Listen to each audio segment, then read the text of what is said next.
Multiple personality disorder या कहें बहुव्यक्तित्व विकार।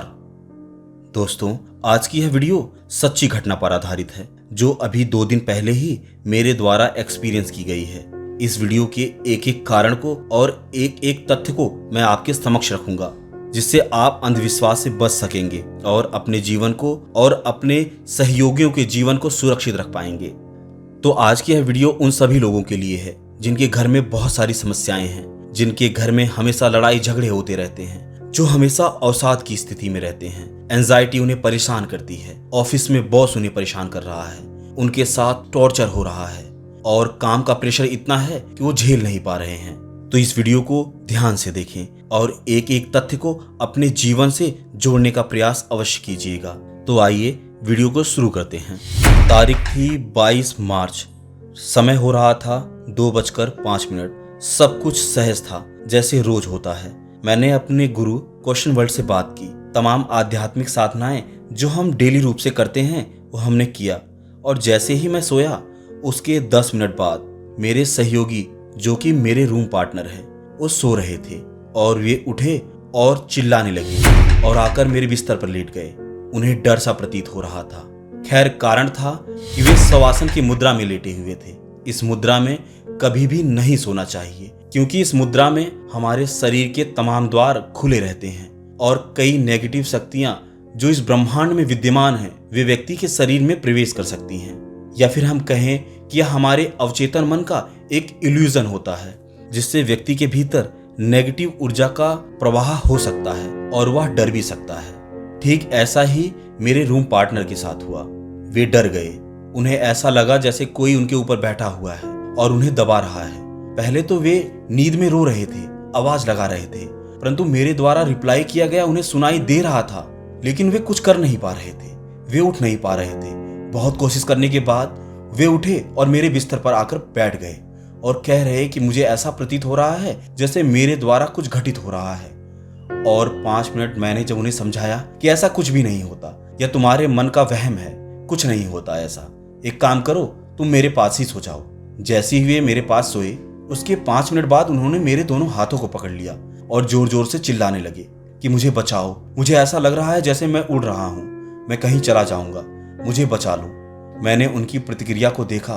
थोड़ा मैं भी डर सा गया, क्योंकि ऐसा मेरे साथ भी पहली बार हुआ है। वैसे मैंने बहुत से लोगों को ऐसा करते हुए देखा है, जिनके भीतर भूत प्रेत आ जाते हैं। वे थोड़े अलग प्रकार की प्रतिक्रिया करते हैं, परंतु जैसी प्रतिक्रिया मैंने उस रात को देखी वह बहुत ही भयावह थी। ऐसी स्थिति जो कोई नॉर्मल व्यक्ति देख ले तो डर जाए।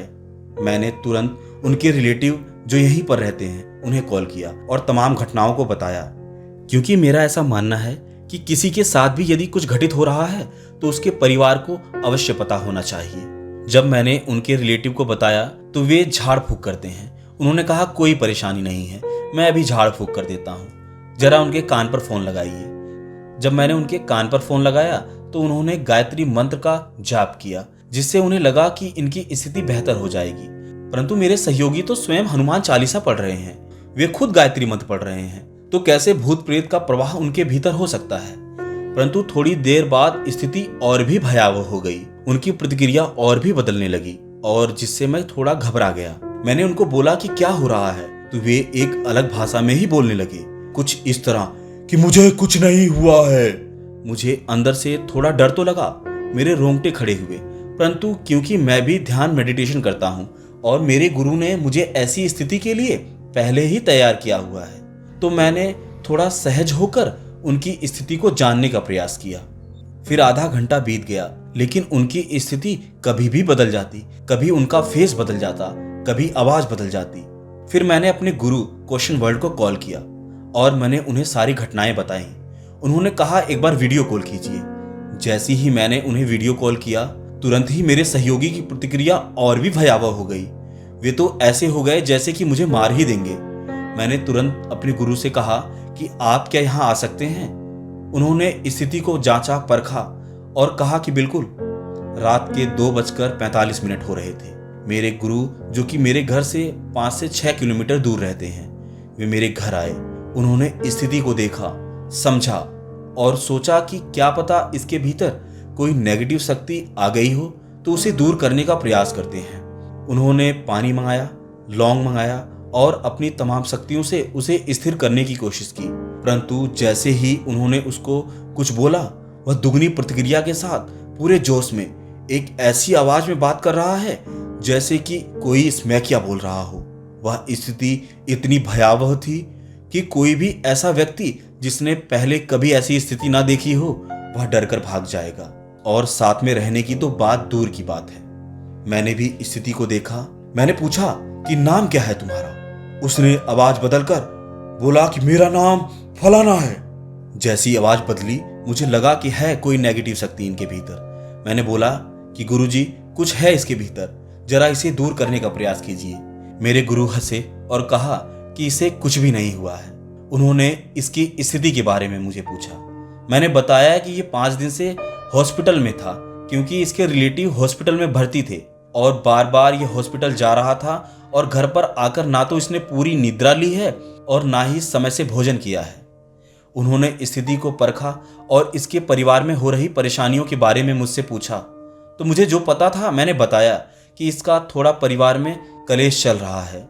यह तमाम परेशानियों से थोड़ा घिरा हुआ है। फिर उन्हें समझते देर ना लगी और उन्होंने मुझे बताया कि इसे मल्टीपल पर्सनैलिटी डिसऑर्डर है, जिसके कारण इसे सब कुछ पता है कि यह क्या बोल रहा है, क्यों बोल रहा है, किसकी आवाज में बोल रहा है। यह मेरा सहयोगी खुद बता रहा था कि मैं इसकी आवाज में बोल रहा हूँ। मुझे कुछ हुआ नहीं है, मैं नहीं जानता क्या हो रहा है मेरे साथ, लेकिन जो कुछ भी मैं कर रहा हूँ वो मुझे याद है। मैं ऐसा करने वाला हूँ। अभी आप थोड़ा सा कुछ पूछिए, देखिए मैं और ज्यादा प्रतिक्रिया से बोलूंगा। एक बार मैंने फिर ऐसा ही उससे पूछा। मैंने पूछा कि मुझे जानते हो? उसने कहा हाँ, मैं तुम्हें जानता हूं। ऐसा कहते ही मैं समझ गया कि इसके भीतर कोई ऐसी पर्सनैलिटी है जो इसे कुछ सोचने समझने में दिक्कत दे रही है। फिर मेरे गुरु ने कहा कि इसे कुछ नहीं है, यह केवल बहुव्यक्तित्व विकार के कारण अपने आप को पहचान नहीं पा रहा है, जिसे साइंस मल्टीपल पर्सनैलिटी डिसऑर्डर कहता है। यह एक ऐसी मानसिक समस्या है जिसमें एक ही व्यक्ति 2 या 2 से ज्यादा अलग अलग व्यक्तित्व होने की स्थिति महसूस करता है, और कभी दूसरे रूप में रिएक्ट करता है तो कभी दूसरे रूप में। जब मैंने देखा कि बिल्कुल ऐसा ही इसके साथ हो रहा है, तो मैंने पूछा कि अब क्या किया जाए। मेरे गुरु ने कहा इसका कोई भी वैसा इलाज नहीं है, इसे भी ध्यान, मेडिटेशन जैसी साधनाओं से अवगत कराना होगा। इसके मन को स्थिर करना होगा, क्योंकि हो सकता है इसका बीपी बढ़ा हुआ हो, या हो सकता है कि इसका बीपी लो हो, क्योंकि उसके सांसों का प्रवाह अचानक से बढ़ जाता था और फिर अचानक से रुक जाता था। इसलिए इस स्थिति का पता करना कि उसका बीपी हाई है या लो है बहुत कठिन था। थोड़ी देर के प्रयास के बाद मेरे गुरु ने स्थिति को भांप लिया और उसके मन को थोड़ा स्थिर कर दिया। फिर उसे चेक किया तो उसे बुखार भी था। शायद बुखार डर की वजह से हो गया हो। उसे ठंड लग रही थी, और जब उसे ठंड लगती थी तो वह ठंड कमर से शुरू होकर उसके सर पर आकर हावी हो जाती थी, जिसके कारण उसकी पर्सनैलिटी बदल जाती थी, चेहरे का रंग बदल जाता था, उसके बोलने का तरीका बदल जाता था। थोड़ी देर उसे समझाने के बाद गुरुजी ने उसे पीसीएम दिया और कहा कि अभी तेरी स्थिति बेहतर हो जाएगी, अभी सोने का प्रयास करो। उसे डर लग रहा था। गुरु ने कहा मैं यही हूं, आपको डरने की आवश्यकता नहीं है, जब तक तुम स्थिर नहीं हो जाते मैं नहीं जाऊंगा। खैर, बार बार उनके रिलेटिव के फोन भी आ रहे थे। वे स्थिति के बारे में बार बार पूछ रहे थे, मुझसे कह रहे हैं किसी तांत्रिक के पास ले जाओ, उसे कुछ हो गया है, और तमाम बातों को जोड़ रहे थे। वे कह रहे हैं कि उसने ऐसा ऐसा किया है इसलिए हो रहा है। यदि मैं आपको बताऊंगा तो आप भी हंसेंगे। जैसा कि नॉर्मल हम लोगों के साथ होता है कि जब हम ट्रैवलिंग करते हैं और सामने वाले व्यक्ति के पास पैसा नहीं होता है, वह आपसे मांग लेता है। ठीक मेरे सहयोगी के साथ भी ऐसा हुआ। उससे किसी लड़की ने पैसे मांगे कि मेरे पास किराया नहीं है, आप मेरा किराया दे देंगे।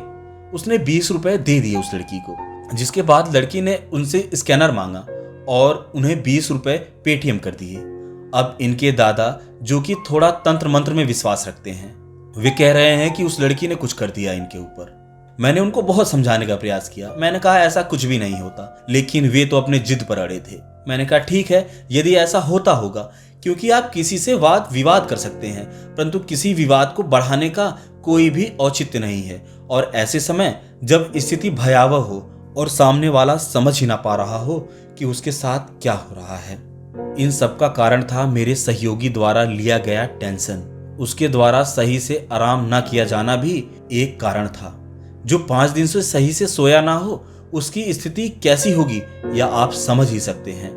और यदि आपको योग साधनाओं के बारे में थोड़ा भी पता होगा तो आप इस स्थिति को बेहतर समझ पाएंगे। परंतु किसी के बहकावे में आकर किसी तांत्रिक के पास ना जाएं। तांत्रिक आपकी स्थिति को बेकार कर सकता है, क्योंकि आप जब किसी भी तांत्रिक से कुछ पूछेंगे तो वह सीधा यही कहेगा कि आपके किसी रिलेटिव ने करा दिया है, आपके किसी दोस्त ने कुछ करा दिया है, किसी सगे संबंधी ने आपके साथ ऐसा करा दिया है। तो आपको इन सब पर विश्वास करने की आवश्यकता नहीं है। आप किसी तांत्रिक ओझा के पास नहीं जाएंगे। यदि आपके साथ भी ऐसी कोई समस्या होती है तो आप नीचे कमेंट सेक्शन में अवश्य लिखिए, और आप हमें मेल भी कर सकते हैं। मेल पर हम तुरंत आपका जवाब देंगे। मैं नहीं चाहता कि आप अंधविश्वास के लिए आगे बढ़ें और आपके समक्ष ऐसी भी कोई परिस्थिति आए। यदि आपके या आपके किसी सहयोगी आसपास किसी रिश्तेदार के साथ ऐसी घटना घट रही है तो आप उन्हें समझाने की कोशिश कीजिए, ना कि उन्हें तांत्रिक के पास भेजने की। ये सभी हमारे मन के खेल हैं। हमारी स्थिति जब खराब हो जाती है तब हमारा अवचेतन मन हमें नेगेटिविटी की ओर धकेलता है, क्योंकि जब हम नेगेटिव सोच रहे होते हैं तो नेगेटिविटी ही हम पर हावी हो जाती है। इसलिए यदि आपके समक्ष ऐसी कोई समस्या हो तो आप सबसे पहले सामने वाले के श्वासों को स्थिर कीजिए। उसे सांसों की साधना के बारे में बताइए।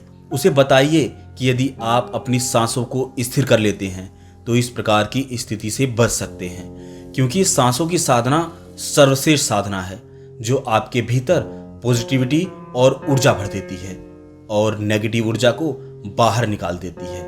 इसलिए यदि आप ऑफिस में वर्किंग हैं, घर में कलेश चल रहा है, तो आपको उसे ज़्यादा दिमाग पर नहीं लेना है। आपको दिन में 20 से 25 मिनट ध्यान मेडिटेशन कर लेना है, सांसों पर ध्यान। उसके बाद आप देखेंगे कि आपका मन भी स्थिर हो गया है। जिससे आपने अभी लड़ाई की थी वह भी आपको अच्छा लगने लगेगा। इसीलिए किसी भी बात को आप अपने दिमाग पर ना लें, क्योंकि यह आपको कुछ भी दिखा सकता है। आपका दिमाग आपके लिए भूत भी क्रिएट कर सकता है, प्रेत भी क्रिएट कर सकता है और एक ऐसी स्थिति क्रिएट कर सकता है जिससे शायद आप कभी बाहर ना आए। यदि आप ऐसी समस्याओं से ग्रसित हैं, परेशान हैं, तो आप हमें डायरेक्ट मेल कीजिए। आपकी समस्याओं का समाधान हम फ्री में करेंगे। मिलते हैं अगले वीडियो में किसी और नई जानकारी के साथ। तब तक के लिए नमस्कार।